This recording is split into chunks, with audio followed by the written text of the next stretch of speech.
From America's farm to fork capital and some of the richest farmland in the world, it's time for What's in Season with Michael Marks, sponsored by Meals on Wheels, Sacramento County. Welcome to this episode of What's in Season with Michael Marks. We're going to go down to the forest floor. We're going to talk about mushrooms. Oh my goodness, we're going to have so much fun with mushrooms coming up. And by the way, Lily Kendall is with us. She's a mushroom farmer. I'm going to introduce you to her.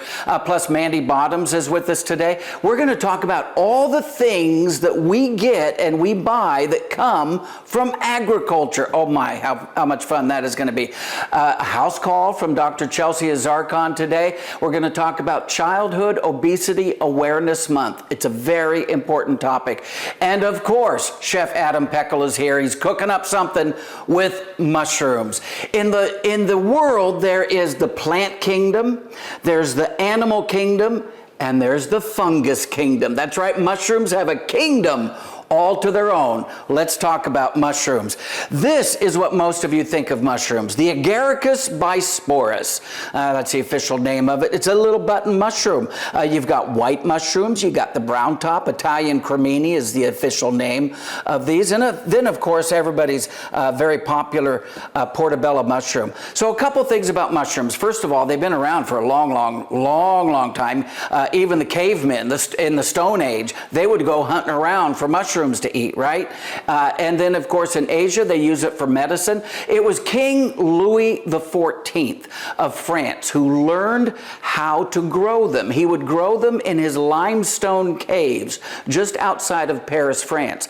So when pilgrims came to America in Pennsylvania, Kennett Square, Pennsylvania, they had a whole bunch of limestone caves. Guess where they first started growing in the 1880s, where they started growing their mushrooms? That's right, in the limestone caves of Pennsylvania. In fact, Kennett Square, Pennsylvania, they grow about half of all the mushrooms grown in the United States. California is number 2, by the way. We grow about 18 to 20% of all the mushrooms grown in the United States. We are closing, when I first started in produce, by the way, we sold maybe 180 million pounds of mushrooms a year.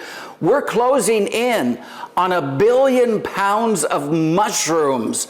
That's right. So how do you pick out the best mushrooms? There's a couple things I want you to look for. First of all, when you're look at this. This is what we call, this is just starting to open. An open mushroom, when you are using mushrooms in a recipe, this is what I look for as the cap starts to open up. Those open mushrooms have a lot more flavor in them. So if you're using them for pizza or in a recipe, I always look for open mushrooms. In fact, don't tell anybody.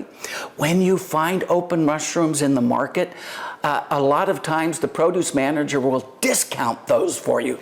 Don't tell anybody. Now, if you're wanting fresh mushrooms like for a salad, of course you don't want the open mushrooms. You want a closed cap. Those are going to be very, very sweet. That's exactly what you're looking for. Same with the cremini. Cremini, by the way, the brown top mushrooms, they have so much more flavor. Mushrooms, by the way, are the second fastest growing produce item on earth. That's right. Pineapple takes 1.5 years. Asparagus grows as fast as 1 inch every hour, right? Mushrooms double in size every single day. That's right, they double in size every single day. In fact, this portobello mushroom will grow as much as 1 inch in diameter in just 3 hours. They grow very, very fast. So how do you store your mushrooms? I learned this way back when I was working in a grocery store. I happened to get a brown paper bag, and I went to our mushroom stand, and I saw some bad mushrooms that were on the stand. So I took those bad mushrooms, I put them in a brown paper bag, and I just folded it up. I put it in the back room of the market. When I came in the next morning, those mushrooms looked perfect. So a brown paper bag. Now, by the way, a lot of you buy mushrooms in these 8-ounce packages. Keep them in the package, but when you open them up, put the remainder into a brown paper bag and store them. Don't store them in the crisper, store them in the regular part of your refrigerator. Now, how do you clean your mushrooms? Oh my goodness, this is very important. When I was in Europe, I traveled Europe, I would go into the back rooms of the restaurants. and I would watch very carefully how they did things. They would actually put the mushrooms in a terry cloth towel, and this is how they washed their mushrooms. You don't need to put water on them. Mushrooms grow in some of the cleanest compost found anywhere on earth. Hey, coming up, we're going to introduce you to a mushroom farmer. I can't wait to show you all the mushrooms that she has. Stick with us.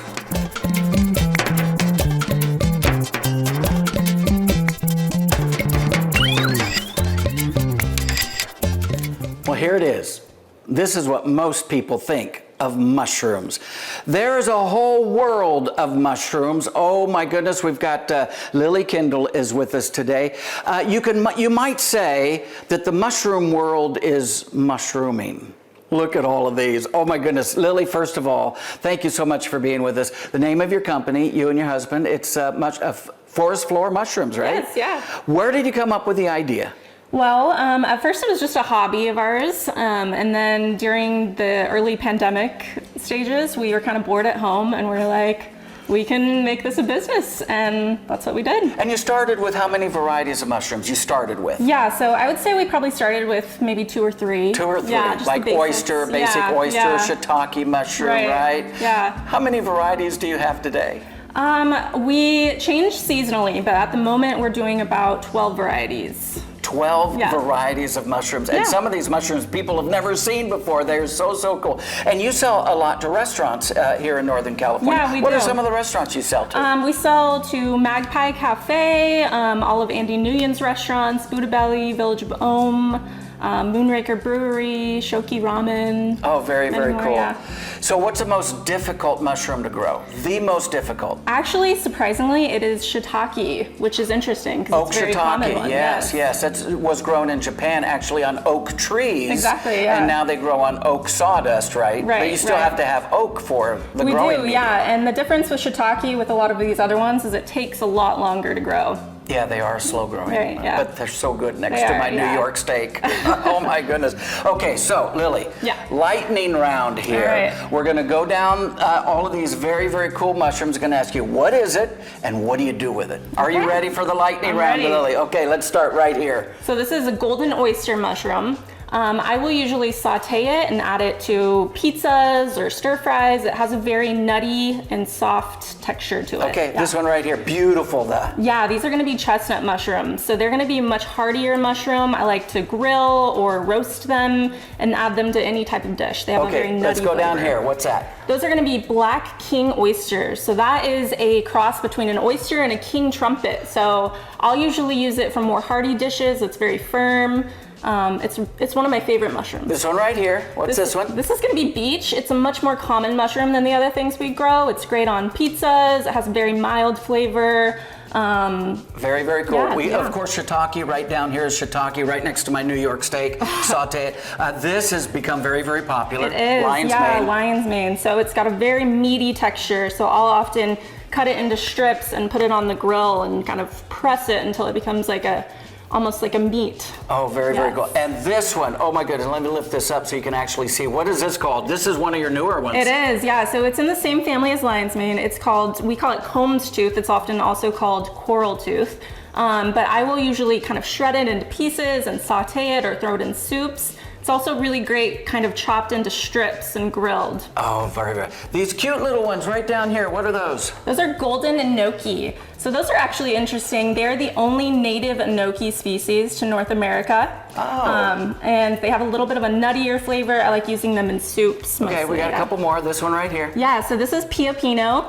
It has a very almost peppery flavor to it. So I'll often throw it in risottos or... That would be cool. Yeah. This one right here, one of my favorites. It's our most popular mushroom that we grow. It's the blue oyster. It's super versatile. You can kind of throw it in really anything. It has a nice meaty texture to it. Let's go down here. Yeah, so this is the Italian oyster. It's going to be a much softer oyster.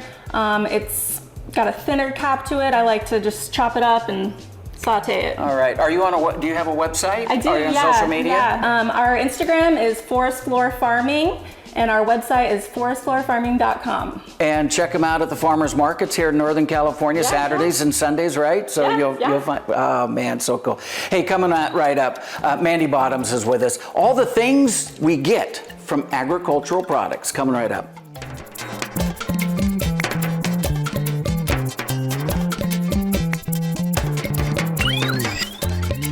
You know, California is the leading agricultural state in the entire country. In fact, in the world, we grow more than just about any nation in the world today. You would be amazed at the food and the fiber that comes from agriculture in California. For example, this wool right here, that wool, you'll find it in your hand lotion or body lotion. It's amazing what we find. So we brought in Mandy Bottoms here from Ag in the Classroom to tell us what some of the products are that we grow and what do they go into. Yeah, you might be surprised at some of the products that we use. I actually brought our family grows almonds, so I brought an almond this morning, one straight from the tree.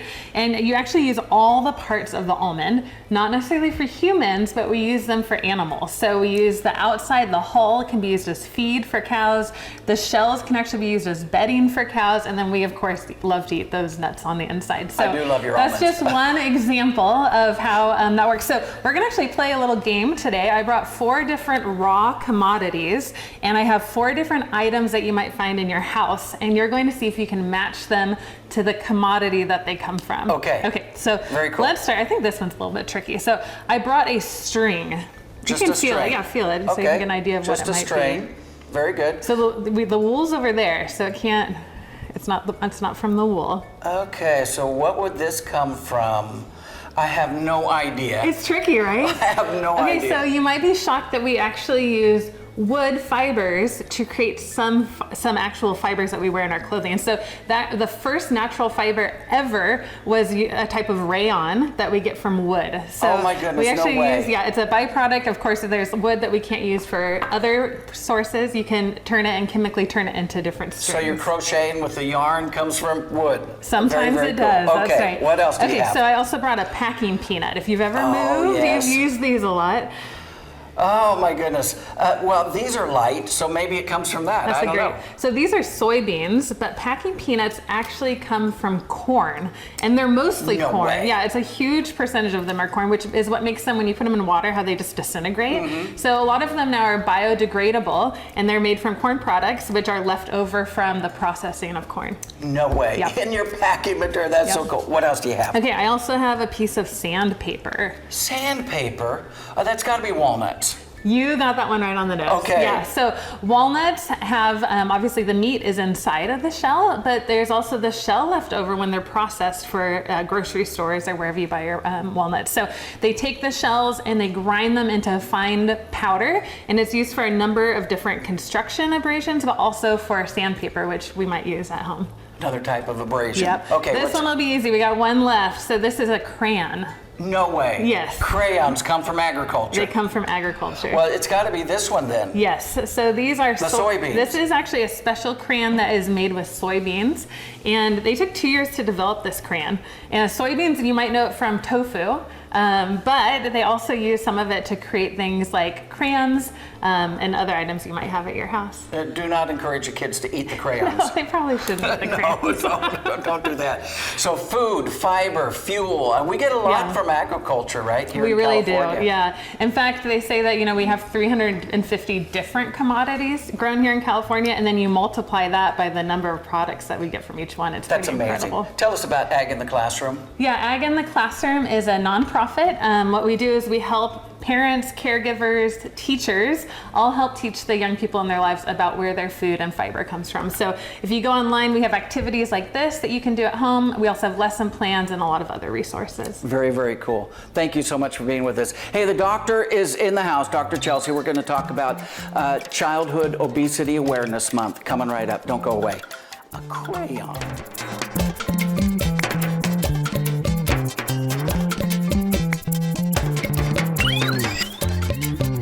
September happens to be National Childhood Obesity Awareness Month. That's a very, very important topic. I love that topic. Dr. Chelsea is here for a house call with us to talk about this very important topic.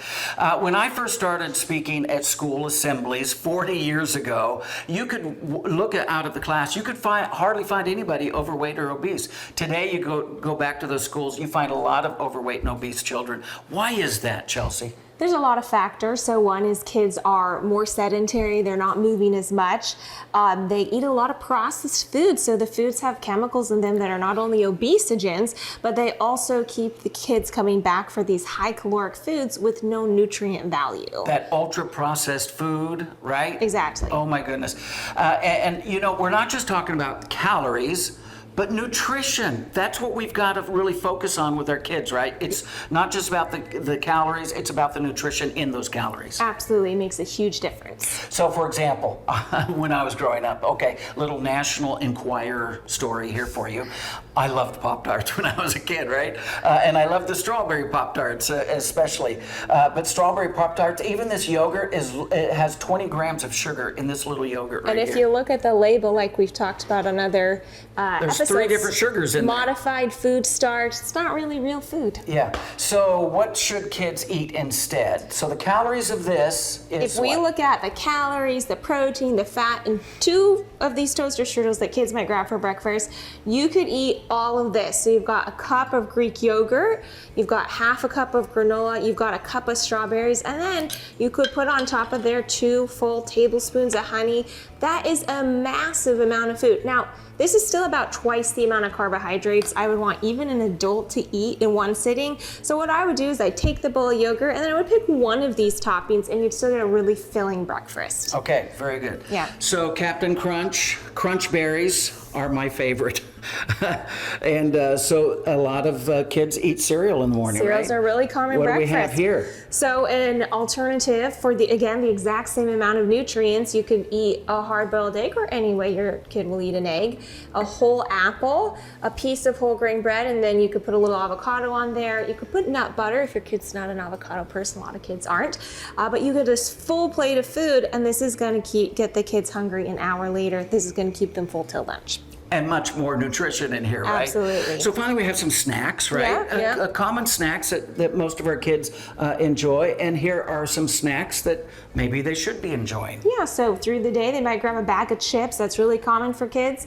Again, exact same amount of nutrients. You could do strawberries. This is about 3/4 cup. You could do some whole grain crackers, and you could do a string cheese. Now, I will say, all of these are a little bit lower in protein than I would love to see. Protein helps stabilize blood sugar, and that's a really important piece of preventing childhood obesity. So you could do something like add another cheese stick, add a couple of eggs, because you're getting so much nutrition, and it's gonna help you eat less overall because you're getting nutrition that satiates instead of something that's gonna leave you hungry. Boy, this is so good. Moms, dads, grandparents, listen up, because the next generation needs to be healthy. Absolutely. Right? Okay. Dr. Chelsea, thanks for making a house call. I appreciate it. Hey, coming up, Chef Adam Peckel. What's he cooking? Mushrooms. Don't go away.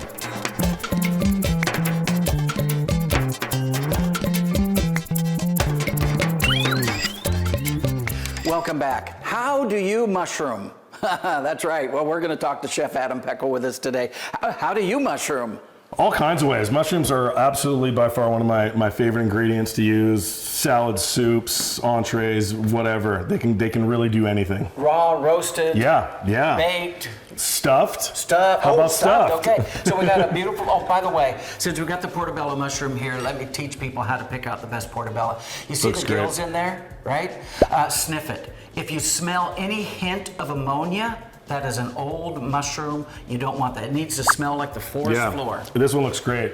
So we'll just pop that stem right off. You know what that's called? It's actually called the stump. The stump. And what you just did is called de-stumping the mushroom. Well, an official term. I learn something every day on this show. So after de-stumping, I'm going to take the gills out. You don't necessarily have to, but when they cook, it gets really dark. And so I like to take them out and before I stuff it. And it's so easy, they just pop out. They just when pop right it's out. fresh. Take your spoon, look at that, and you've got this perfect vessel to stuff with whatever you want. And again, this was a rush job. I just grabbed a few different ingredients that I had in my kitchen, some grated cheese, some sausage, a little bit of arugula, some croutons I had laying around, and that right there is the perfect thing to just stuff in a mushroom. Oh, I used up our pan as a... That's all right. Yeah, here we go. Oh, look at that. Perfect. That goes in the oven. What are we going to put the oven at? 425? Yeah, 400, 425, either 425. one, and you're good to go. And that'll take about, 10 or 15 minutes. And already in here, you have some roasted mushrooms. So we've got some of those roasted forest floor mushrooms, really delicious.